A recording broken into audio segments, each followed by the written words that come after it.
Okay, so we've spoken about the ways that we allocate cost here. And now I'm going to show you one of the primary uses for cost allocation, and this is what we call break-even. Break-even is a great word in business. We use it all the time. It means a few different things in a few different scenarios, and today we're going to be talking about what I call operational break-even. Okay, so the break-even of the operating of a business. We're not talking about break-even in an investment or anything like that. Breaking even of a company's performance. Okay, so we're going to do a break-even analysis, and in calculating break-even, we're going to use the direct costs associated with producing an item. And what we want to know in calculating break-even is, let's go back to the pizza example. How many pizzas do I need to sell in a calendar month, for example, to neither make money nor lose money? Where is my break-even? And this is vitally important to us, as you can imagine, for a number of reasons. If you want to launch a new product, if you want to open a new retail outlet or a distribution outlet or something, if you want to start something new, what are you going to have to do, and is that realistic? If I do my calculations and find that I need to sell 25,000 pizzas a month in order to break even, probably not a very good business idea. How am I going to sell 25,000 pizzas a month? Can I even produce 25,000 pizzas a month? So we're going to do break even. And in break even, we're going to look at fixed costs and variable costs. And we're going to divide these up. This can be a subjective division.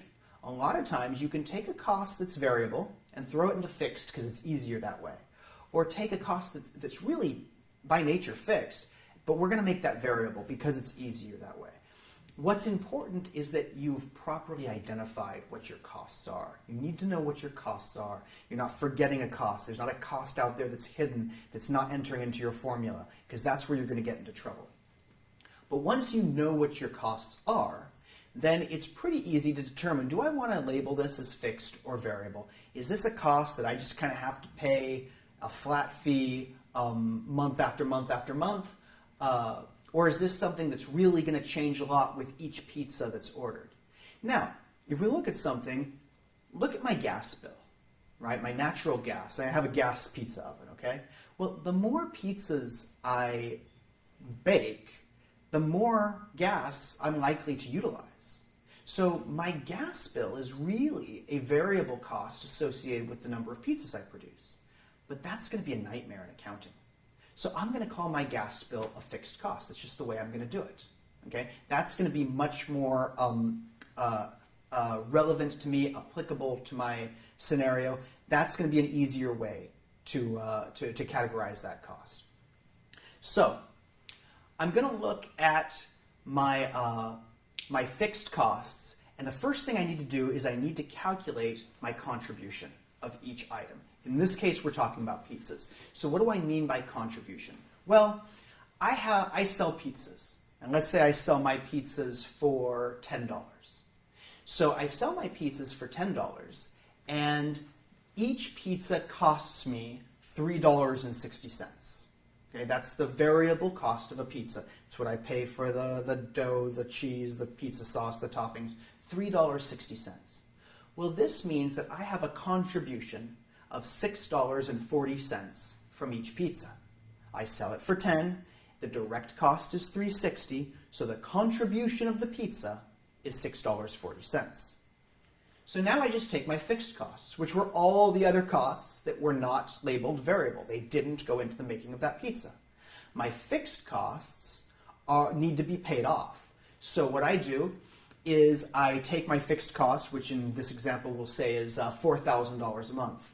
$4,000 a month covering my rent, covering utilities, covering my employees or employee, whatever it is, $4,000. So if I divide my contribution of $6.40, I'm sorry, if I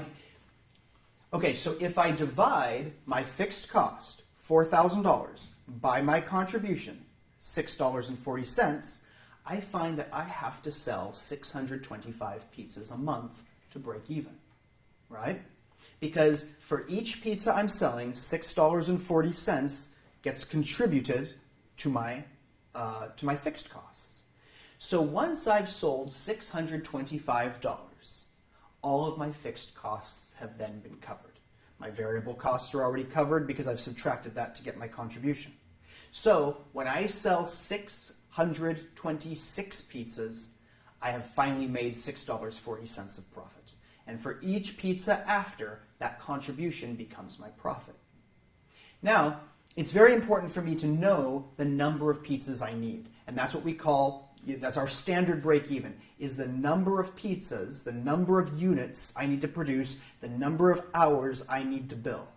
Okay? But sometimes I also want to know, well, what does that come to in terms of sales? Because a lot of times my system tracks how much money I've sold, but it's not necessarily telling me how many pizzas. Well, that's an easy one too. So I need to sell 625 pizzas a month. I sell my pizzas at $10 each, which means I multiply those together and I need to bill $6,250 a month in pizza sales. So at $6,250 in sold pizzas per month, I've broken even. Okay? I have not lost money. I've not gained money. At 6,260, the next pizza, I've made money. Okay? So this is break even. And we have an exercise for you on the platform that you can get into, and you can calculate break even yourself and work around, play around with it a little bit, and see how we use break even and how we calculate break even.